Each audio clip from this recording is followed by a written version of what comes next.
All right. You know when you have a great epigraph that you are going to get maybe a great chapter. So I am about to start chapter 20. And I want to read this epigraph to you because I used to spend more time with the epigraphs, and I still do kind of ponder them and things, but I have been going too quickly in this book. I have been letting things go past without really chewing on them as much as I have in the other books. And that's on me because I have seen sometimes a dip in really the things that were hitting me because I was just glossing over them. And when I had my pen in hand, I haven't marked this one. And it's not like I have to mark it, but when I was marking it, it was forcing me to look for the things that were making a difference. And when I'm just reading it, and that's fine, I was just wanting to enjoy it, but I wasn't getting the same oomph because I wasn't marking things. I wasn't making notes in the margins and da da da da da. So I think I'm going to try to maybe do that a little bit. I did with the first part of this book, and then I stopped a bit just to read it. Same thing happened in Midnight Tides. About halfway, I was just loving the story, so I just kept going.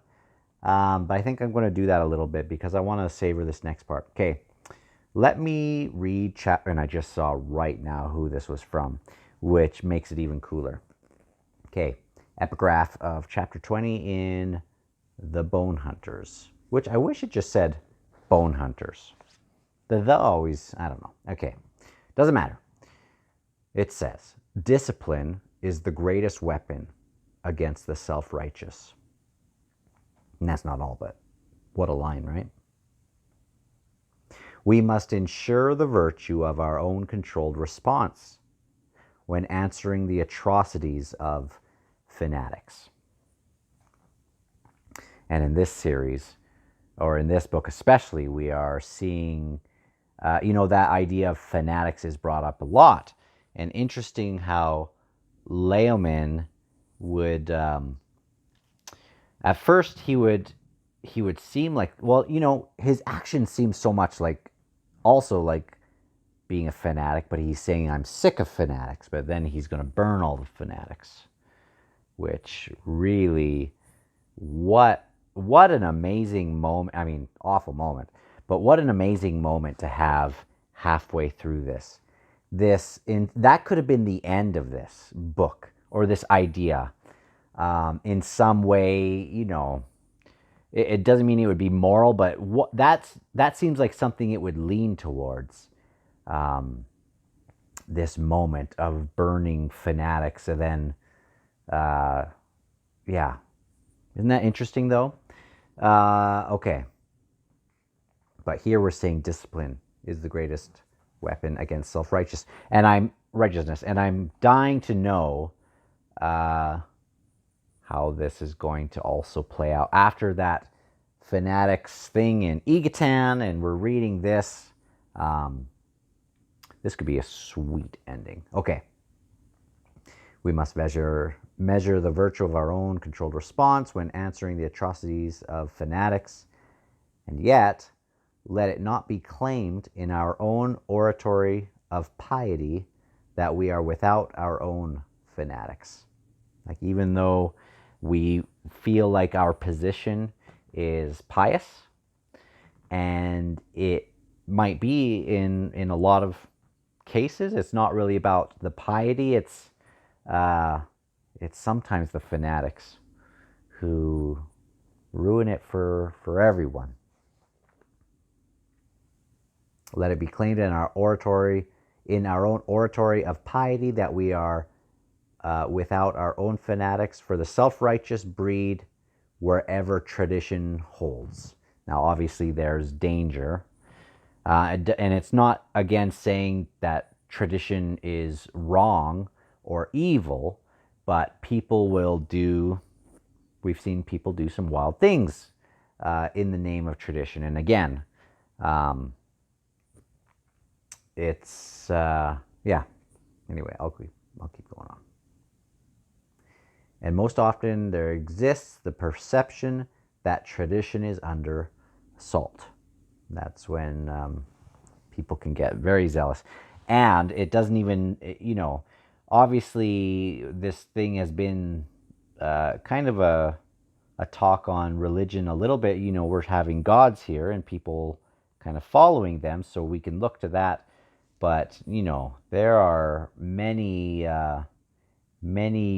things that people get caught up in that are not religious as well, that, you challenge it and it almost becomes this fanaticism. And really, this is a condemnation on fanaticism, while also, I don't think is necessarily targeting a specific thing, but is certainly addressing the fact that even the gentlest Buddhist monks or whatever, if you get a numbskull in there who has a big ego, can ruin it for even the pious ones who are really doing things right. Okay, has there ever been a fanatical Buddhist monk? I don't know. Okay. Fanatics can be created as easily in an environment of moral decay, whether real or imagined, as in an environment of legitimate inequality or under the banner of a common cause. So just messing things around. Remember in Memories of Ice, we had a couple things going on. We had the Teniscowry, who just being in that environment could just change people so quickly. But also remember, Ganos had, I think it was Ganos, was thinking, how is this going to work out? If we are spreading, and usually we had the claw kind of going behind the scenes and getting control of the black market and the economies of these local areas that they're taking over. But if that doesn't happen, very soon you don't get the supply lines. People go hungry, and people change very quickly, or can change very quickly when they're hungry, and join a cause that they might not usually. And the Panian thing, it was just an insatiable hunger. They would just get so excited to eat a city, knowing that, holy smokes, that is an awful thing to do, but they're so hungry, they just want that next meal. And makes fanatics really quick. Isn't that flippin' awesome? I think that's awesome. And then in this one, we have this disease. So again, the crippled god just wants some chaos. He just wants environments shaken up. And it's not like he's telling people how to do it, but he would like to have some very powerful fanatics under him. And, it still makes me think of what Laoman did, especially considering I think Polale is in maybe the House of Chains.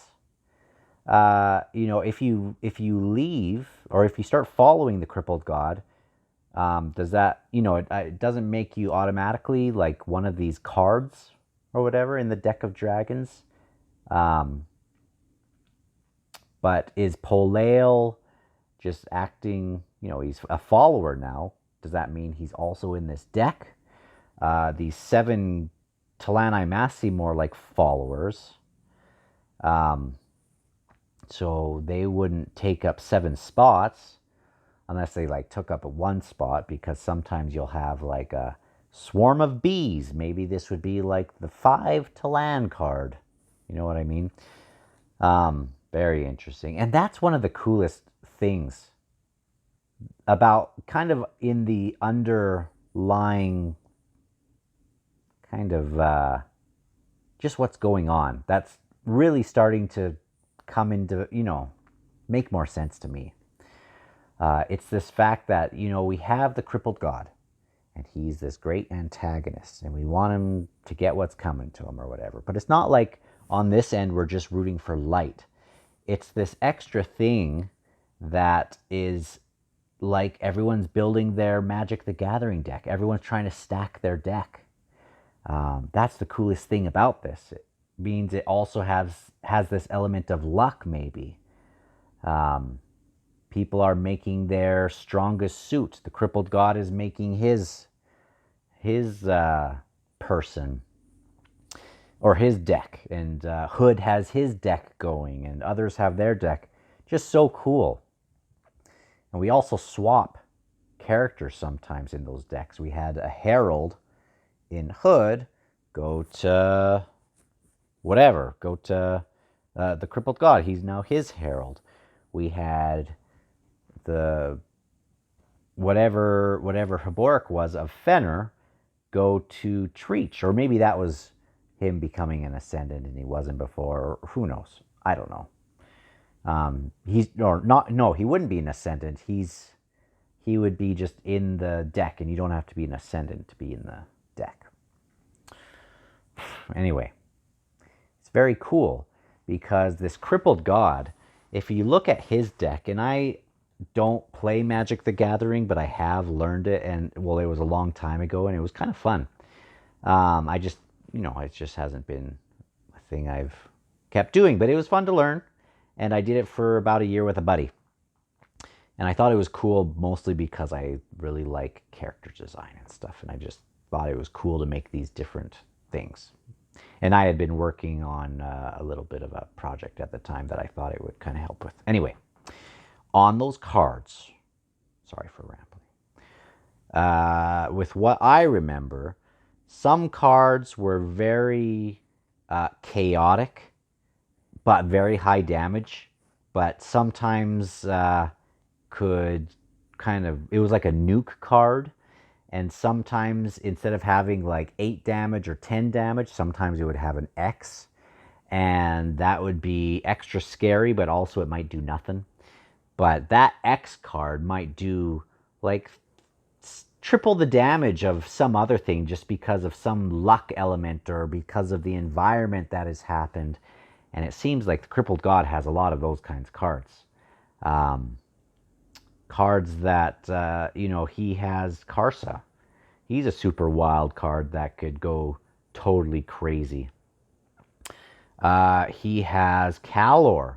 Seen what he's done. And the cool thing about him is also, remember when the Herald was talking to Kalor? He was saying, Kalor's like, no, I'm not going to be told by anyone what to do. And the Herald is like, yeah, that's no problem. Just do it in the name of the House of Chains, but you are still the king. At least as far as I understood that exchange going that way. And I thought that was interesting because sometimes you also have these cards where you put them down and you don't have control over what they do. They are often good, but they kind of do things in their auto, they have like a little formula to them or of how they reacted or whatever, And it sounds like the Crippled God is not telling Karsa what to do, just like how Treach doesn't necessarily tell Haboric what to do, or didn't before he got stabbed a bunch of times and is flipping dead. Which is also very interesting about the moon that has a whole bunch of marks in it. And I think, did Haboric suddenly become some cheetah ascendant, but who's going to come back as a cheetah ascendant? Or something with a bunch of dots? There's got to be some connection. And also makes you wonder if the Crippled God sent him to do that. Sent the Talani Mask dudes to do that. Specifically for something because he wants that symbolic thing. Like maybe he's going to wake up and be working for the Crippled God now.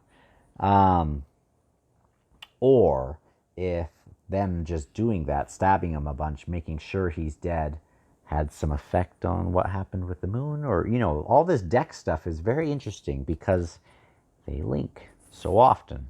and it's very cool. Holy moly, what a tangent. Oh, man. But it's very cool that underlying everything in Malazan, we have these decks being built, and they are filled with these characters who don't necessarily always do what they're told. But some of them certainly do, and some would be these fanatical types. Okay, maybe that brought it back around. Let's keep going. In the epigraph. Okay, I'll just read the line right before it again.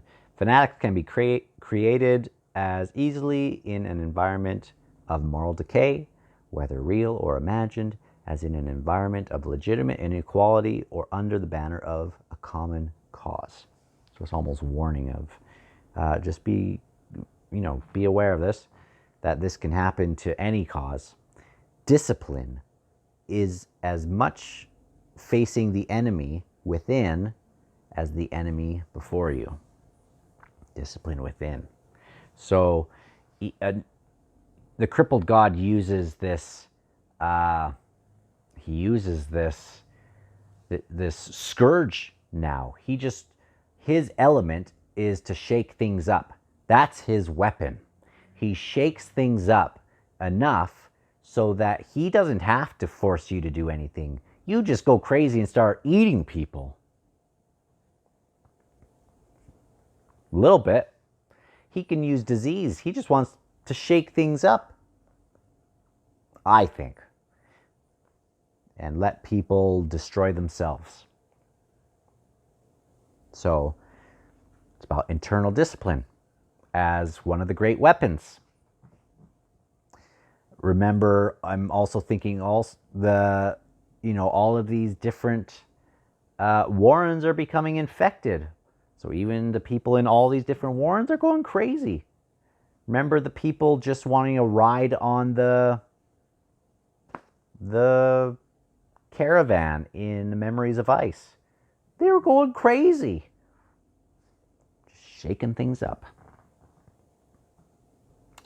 Discipline is as much facing than... So even in those situations, he's saying maybe you would get through it. Or maybe not. Maybe I'm reading this totally wrong. For without critical judgment, the weapon you wield delivers, and let us not be coy here, naught but murder.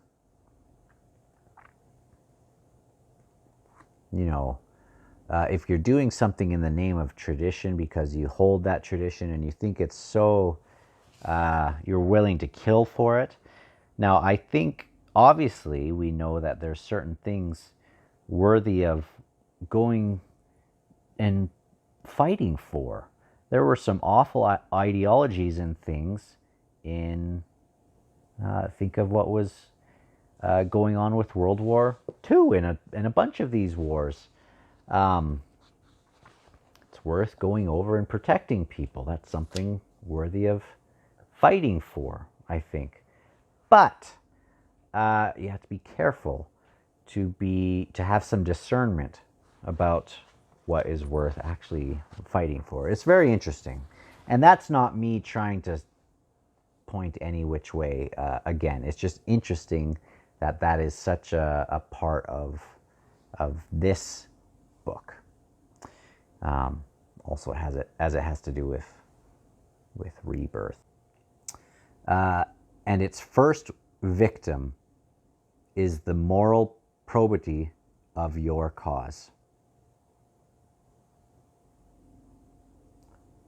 That's an amazing epigraph. Okay. Words to the adherents is the brackets. Words to the adherents. A warning from the mortal sword, Brucalain of the Grey Swords.